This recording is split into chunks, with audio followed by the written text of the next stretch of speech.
Turkmenistan रहस्यों की भूमि है, जहां वास्तविकता कल्पना से अधिक अजीब लगती है। राजधानी अशगाबाद सफ़ेद संगमरमर की इमारतों और सुनहरी मूर्तियों से भरी हुई है, लेकिन इसकी सड़कें बिल्कुल खाली है। ज़्यादातर लोग वहाँ रहना बर्दाश्त नहीं कर सकते। इसके सबसे विचित्र स्थलों में से एक है गेट ऑफ हेल, जो एक विशाल जलता हुआ गैस क्रेटर है जिसमें 50 वर्षों से अधिक वर्षों तक आग लगी हुई है। देश के नेताओं को देवताओं की तरह माना जाता है। उनके पास स्वर्ण प्रतिमाएं हैं और यहाँ तक कि एक पूर्व राष्ट्रपति द्वारा लिखी गई पवित्र पुस्तिका भी। सख्त नियमों, बोलने की शून्य स्वतंत्रता और सावधानीपूर्वक नियंत्रित छवि के साथ तुर्कमेनिस्तान दुनिया के सबसे रहस्यमय और अलग थलग देशों में से एक बना हुआ है। तो आइए आज इस देश के कुछ ऐसे रहस्य को उजागर करते हैं जिनके बारे में आपने कभी सोचा भी नहीं होगा। नंबर 1, स्थान और भूगोल। तुर्कमेनिस्तान मध्य एशिया में एक रहस्यमय भूमि है जो कजाकिस्तान, उज़्बेकिस्तान, अफगानिस्तान, ईरान और कैस्पेरियन सागर से घिरा हुआ है। इसका अधिकांश भाग काराकुम रेगिस्तान से ढका हुआ है, जो सुनहरी रेत का एक विशाल चिलचिलाती विस्तार है जहां पानी दुर्लभ है और जीवन कठिन है। क्षेत्र के सबसे बड़े देशों 4,91,000 वर्ग किलोमीटर में से एक होने के बावजूद इसकी आबादी आश्चर्यजनक रूप से छोटी है, केवल 6.5 मिलियन लोग। ये कुछ प्रमुख शहरों की तुलना में कम लोग हैं।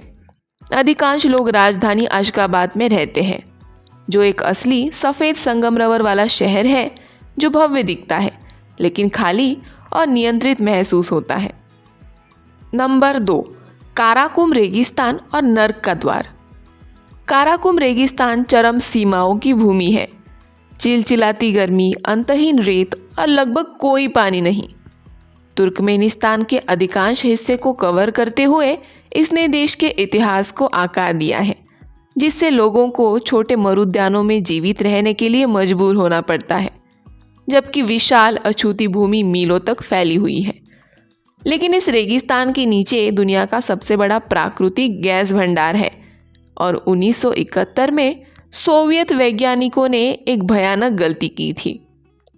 गैस के लिए ड्रिलिंग करते समय वे एक छिपी हुई गुफा से टकरा गए, जिससे जमीन ढह गई और उपकरण निगल गया और उनके उपकरण निगल गए। घातक मीथेन गैस का रिसाव होने लगा और पर्यावरणीय आपदा के डर से वैज्ञानिकों ने ये सोचकर इसे आगे लगाने का फैसला किया कि ये कुछ दिनों में जल जाएगी। ये 50 साल पहले की बात है और आग की लपटें अभी भी भड़क रही है। अब इसे नरक का द्वार कहा जाता है। ये विशाल जलता हुआ गड्ढा अंधेरे में चमकता है, पृथ्वी पर एक ज्वलंत घाव जो ठीक होने से इनकार करता है। स्थानीय लोग अंधविश्वास को लेकर कानाफूसी करते हैं और यहाँ तक कि सरकार ने भी इसे बुझाने की कोशिश की है, लेकिन आग भड़कती रहती है। अपने रहस्यों के लिए मशहूर देश में ये आकस्मिक अग्निकांड सबसे भयावह और अदम्य रहस्य बना हुआ है। नंबर 3, एक बंद शासन और नेता का पंथ। तुर्कमेनिस्तान दुनिया के सबसे बंद देशों में से एक है, जहाँ नेतृत्व के एक विचित्र पंथ का शासन है जो जीवन के हर हिस्से को नियंत्रित करता है। ये सब 1991 में सोवियत संघ के पतन के बाद देश के पहले राष्ट्रपति सपरमुरत नियाजो के साथ शुरू हुआ। केवल शासन करने के बजाय उन्होंने खुद को एक जीवित भगवान में बदल दिया। खुद को तुर्कमेन बाशी यानी कि सभी तुर्कमेनिस्तान का पिता कहते हुए उन्होंने देश को खुद की स्वर्ण मूर्तियों से भर दिया, जिसका नाम उनके परिवार के नाम पर रखा गया। और यहाँ तक कि रूहनामा नामक एक पवित्र पुस्तक भी लिखी, जिसे लोगों को धर्मग्रंथ की तरह अध्ययन करने के लिए मजबूर कर दिया गया।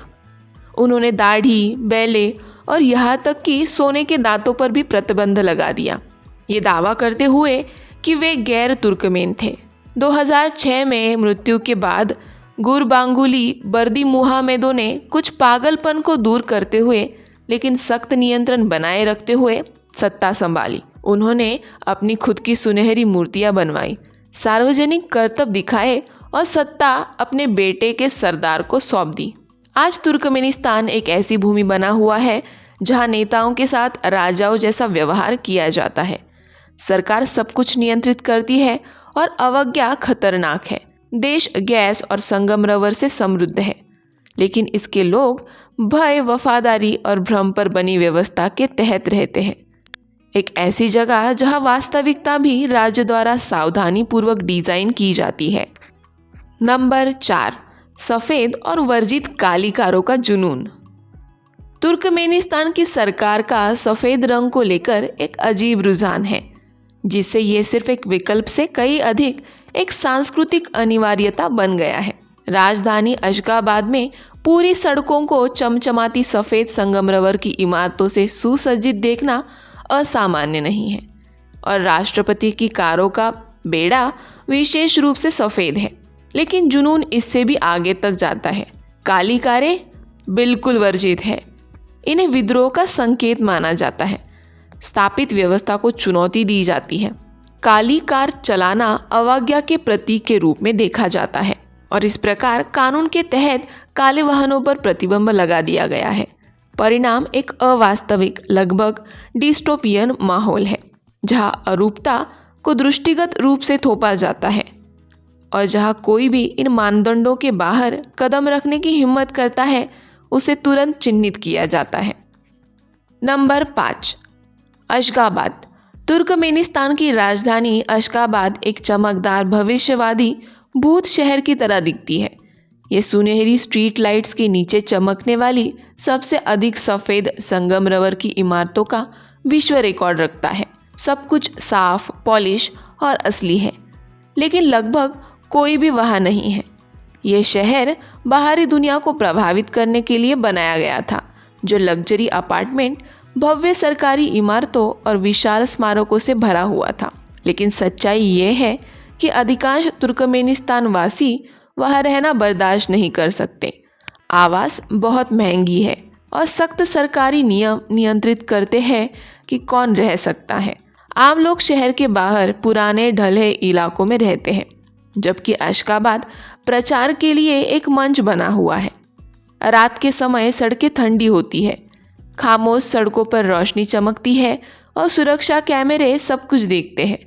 यहाँ कोई ट्रैफिक जाम नहीं है, कोई रेहड़ी पटरी वाले नहीं हैं, कोई जीवन नहीं है। बस दिखावे के लिए बनाया गया ये एक शहर है जहाँ भव्यता का भ्रम अलगाव और नियंत्रण की भावना छिपाता है।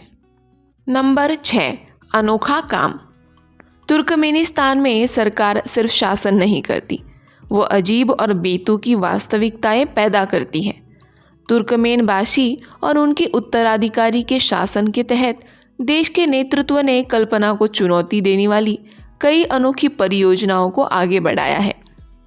नियाज़ोव के शासनकाल में उनकी एक विशाल स्वर्ण प्रतिमा का निर्माण हुआ, जो हमेशा सूर्य की ओर घूमती रहती है। फिर यहाँ विशाल संगमरवर से बनी इमारतें, ऊंची मूर्तियाँ और यहाँ तक कि देश के अतीत के गौरव के विचित्र स्मारक भी है। सबसे विचित्र में से एक तुर्कमेनबाशी रूही मस्जिद है, एक विशाल संरचना जो एक मनोरंजन पार्क और नेता की महानता के लिए एक मंदिर के अजीब मिश्रण की तरह लगती है। ये विलक्षण संरचनाएं वास्तविकता और कल्पना के बीच की रेखा को धुंधली कर देती है, जिससे देश एक कार्यशील राष्ट्र की तुलना में एक क्यूरेटेड तमाशा जैसा महसूस होता है। नंबर 7, अलाबाई घोड़े और कुत्ते राष्ट्रीय प्रिय है। तुर्कमेनिस्तान का गौरव उसकी राष्ट्रीय पशुओं, राजसी अलाबाई कुत्तों और उत्साही अखल टेको घोड़ों तक फैला हुआ है। अलाबाई एक विशाल और भयंकर कुत्ते की नस्ल सिर्फ एक पालतू जानवर से कई अधिक है। ये तुर्कमेनिस्तान की ताकत और विरासत का प्रतीक है। कभी खानाबदोश जनजातियों की सुरक्षा के लिए इस्तेमाल किए जाने वाले ये वफादार फिर भी डरावने जानवर अब पूरे देश में पूजनीय स्थिति रखते हैं। दरअसल सरकार ने अलाबाई को राष्ट्रीय खजाना घोषित कर दिया है। इसी तरह अखल टेको घोड़े तुर्कमेन संस्कृति का एक महत्वपूर्ण हिस्सा है।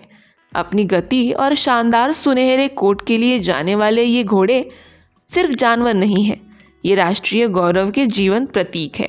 हर साल तुर्कमेनिस्तान इन जानवरों के प्रति अपने प्यार का एक जश्न, एक भव्य उत्सव के साथ मनाते हैं। जो इन प्राणियों की सुंदरता और शक्ति का प्रदर्शन करता है। वस्तुतः वे राष्ट्रीय प्रेमिकाएं हैं जो लगभग बेतुके हद तक प्रिय है। नंबर 8, खरबूजा दिवस। तुर्कमेनिस्तान में खरबूजे सिर्फ एक फल नहीं है, वे किंवदंती का सामान है। देश वार्षिक तरबूज दिवस का आयोजन करता है, जो अपनी बेशकीमती फसल, विशेष रूप से अमुदरियाई नदी के पास उपजाऊ मिट्टी में उगाए गए मीठे और रसीले तरबूजों को समर्पित एक उत्सव है। ये त्यौहार न केवल एक अच्छे तरबूज का आनंद लेने के बारे में है, ये एक ऐसी फसल का सम्मान करने के बारे में है जो किसी भी अन्य चीज़ की तरह तुर्कमेन पहचान का अभिन्न अंग है। सड़कों पर हर किस्म के खरबूजे बेचने वाले स्टॉल लगे हैं और नागरिक सबसे बड़े रसीले फल उगाने के लिए प्रतिस्पर्धा करते हैं। लेकिन उत्सव यही नहीं रुकते। प्रतियोगिताएं, प्रदर्शन और सार्वजनिक दावतों सभी खरबूजे के इर्द गिर्द घूमती है। कुछ लोग इस बात पर बहस भी करते हैं कि कौन सी किस्म सर्वोच्च है। ये एक विचित्र राष्ट्रीय जुनून है और लेकिन तुर्कमेनिस्तान जैसे देश के लिए, जहाँ फल अर्थव्यवस्था और संस्कृति में महत्वपूर्ण भूमिका निभाता है, ये एक भव्य अनोखे उत्सव से कम नहीं है। नंबर 9, रूहनामा, एक पवित्र पुस्तिका।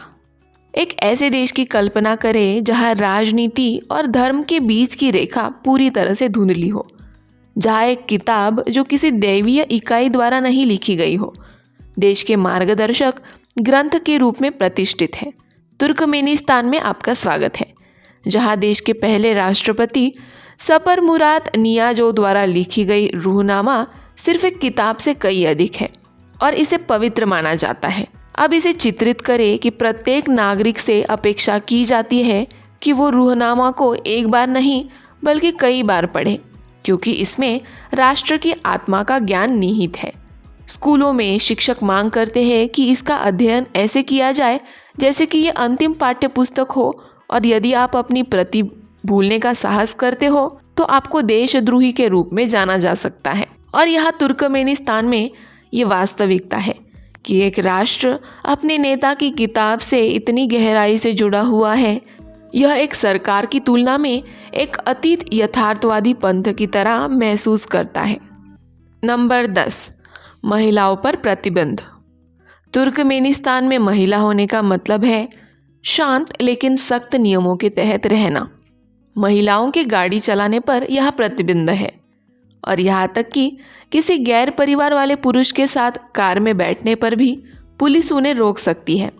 40 वर्ष से कम उम्र की अविवाहित महिलाओं को किसी विदेशी से शादी करने के लिए सरकारी अनुमति की आवश्यकता होती है और नौकरी के अवसर सीमित है। हालांकि ये नियम हमेशा आधिकारिक नहीं होते, इन्हें डर के माध्यम से लागू किया जाता है। ऐसे देश में जहां नियंत्रण ही सब कुछ है, महिलाओं की स्वतंत्रता केवल वही तक है जहां तक राज्य अनुमति देता है। नंबर 11, सौंदर्य प्रतिबंध और ड्रेस कोड। तुर्कमेनिस्तान में सुंदरता पर सरकार का नियंत्रण होता है। महिलाओं को अनकहे लेकिन सख्त नियमों का सामना करना पड़ता है कि उन्हें कैसा दिखना चाहिए।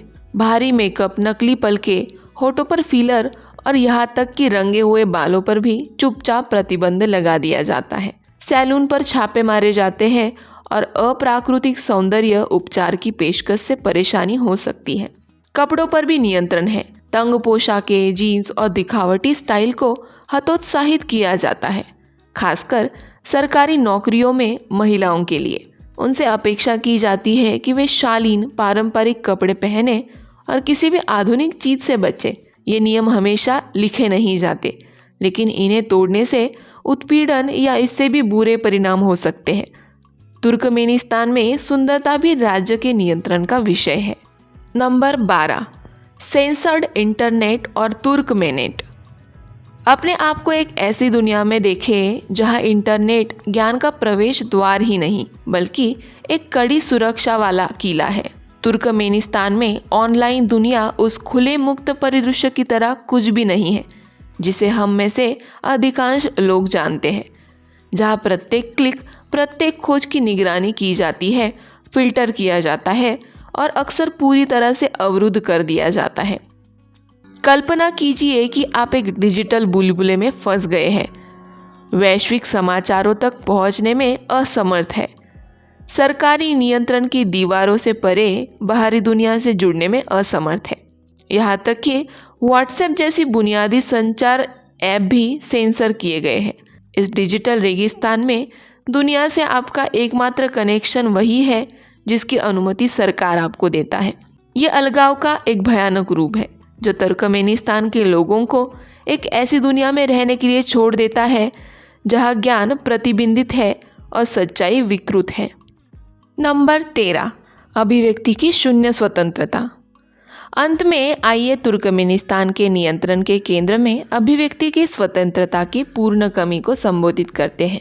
यह अपने मन की बात कहना हतोत्साहित नहीं है, खतरनाक भी है। तुर्कमेनिस्तान में सरकार हर चीज़ को नियंत्रित करती है, मीडिया, कला, यहाँ तक कि सबसे साधारण बातचीत भी। ये एक ऐसी जगह है जहाँ असहमति न केवल अवांछित है, ये दंडित भी है। यहाँ पूरे देश की खबरों को राज्य अनुमोदित लेंस के माध्यम से फिल्टर किया जाता है और कोई भी आवाज़ जो कहानी को चुनौती देते हैं उसके तुरंत चुपचाप किया जाता है। तुर्कमेनिस्तान जैसे देश में विचार की स्वतंत्रता एक विलासिता है और स्वतंत्र भाषण एक दूर का सपना है।